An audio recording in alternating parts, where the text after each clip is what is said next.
ये भैया दूठू मिली है अब यही लिया दिया खवा कहाँ करी अपनी गाड़ी में डाई के गर्जू की भाला आलू भूजा जाए का। हाँ लाओ कहाँ है लाओ जाए फिर और गर्जू यार चली देखी तो भूजा खावा जाए।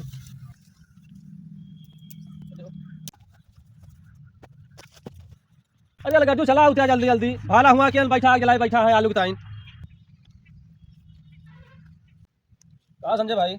हाँ भैया अनजान भाई कहा हाल है। अरे यार भाला यार आलू खवाई यहाँ भूज के। अच्छा तो यार हम देखा हुआ इनसे तो खेतों में दिखाने हो तो हम कहा जाए ले आई जाए यार। नहीं भाला खवाओ भाई आलू आलू ठंडी है ये आलू यार भुजवाता आग वाग बारे भाला बैठा बाटे तो कहीं जा चलो उठा जाए संजय कैसे दूठू आलू यार। हाँ पारी वारी तो नहीं जान कहा लो थोड़ा बहुत दे दी जोन अरे अल्लाह पड़ी हुए का बताई। हाँ देखो काश दूठू अगर मिल जाए ठीक है। आलू ज्यादा दिखते होना है कुछ लिया भैया दूठू मिली है अब यही लिया दिया खवा उनके बगदा दिया बस उनके मान रही कि हाँ अबे आलू पड़ी नहीं को ना ही परी नहीं भाई मतलब कच्ची भाई कच्ची नहीं है देखा पेट वर न छोड़ दिया तो बड़ा ले चलता है खवा दिया का करेगा कहीं दूठू हमें चाबू करी। हाँ ले जा खवा बड़ा जेरे जाता है भैया खवा दिया लिखा करबा हम चलता है यार आओ ले आ भाला आलू आ गए तेरी बियर लगा दिया लगा करा हो सका ना आलू और गर्जू गाड़ी में डाई के अपनी गाड़ी में डाई कहाँ करी